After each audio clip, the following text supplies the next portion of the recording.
How's it going, everyone? It's Lummet here, and today we are going to be talking about Ice Age, Continental Drift, Arctic games on the Nintendo DS. I have talked about the Wii version of this game, and the Wii version of this game is absolutely atrocious, but I do have some good news.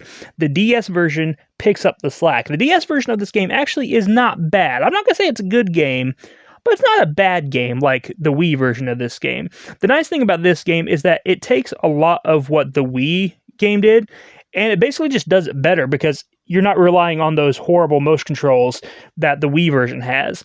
This version uses a lot of just the standard directional buttons instead of using the actual, motion controls that you'd have on the Wii.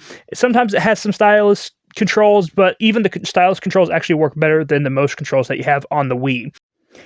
While there's some games that use the stylus, even the ones that use the stylus for the most part are still pretty decent. There's only one minigame in this entire game that I would consider bad, and that's the Scrat game, where you're flying through the air as Scrat and you're trying to basically hit a bunch of trampolines and stay in the air as long as possible.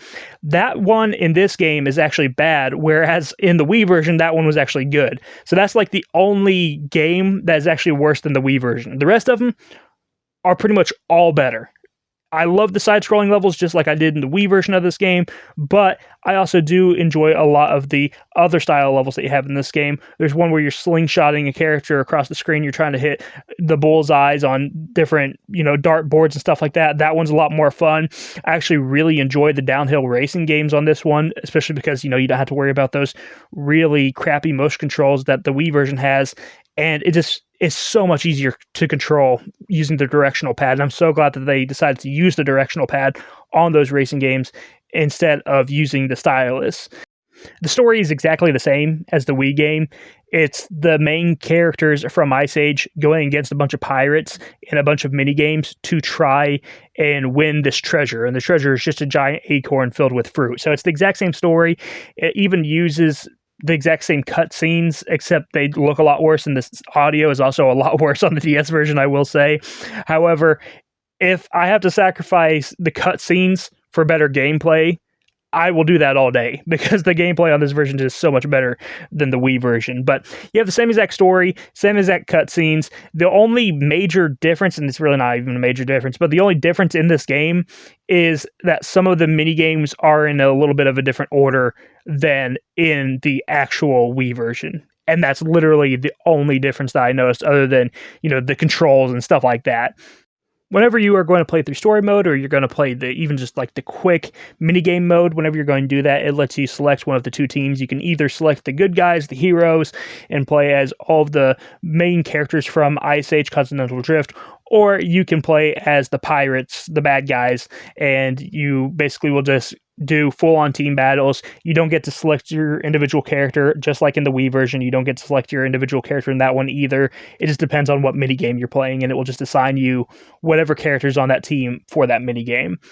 I said this in the Wii version, I'll say it again here. I would prefer to be able to just pick my character and play as the same character throughout the entire thing, but this game just unfortunately does not allow you to do that, which does make me dislike this game more than a lot of the other minigame compilations I've played, where you can actually select a character and play through the entire game as said character.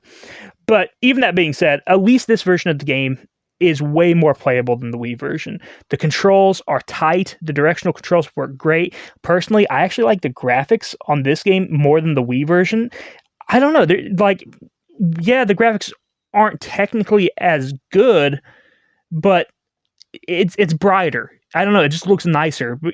Even though things aren't as sharp and as detailed and stuff, I think the bright colors on the DS just really help this game. So I just like the way it looks a lot more on this version of the game.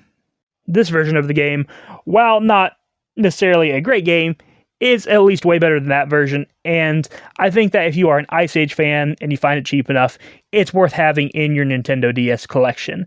The minigames aren't bad, at least, I'll give it that. So go check out Ice Age Continental Drift, Arctic games on the DS. I'll talk to you next time. You guys have a wonderful day. Bye-bye.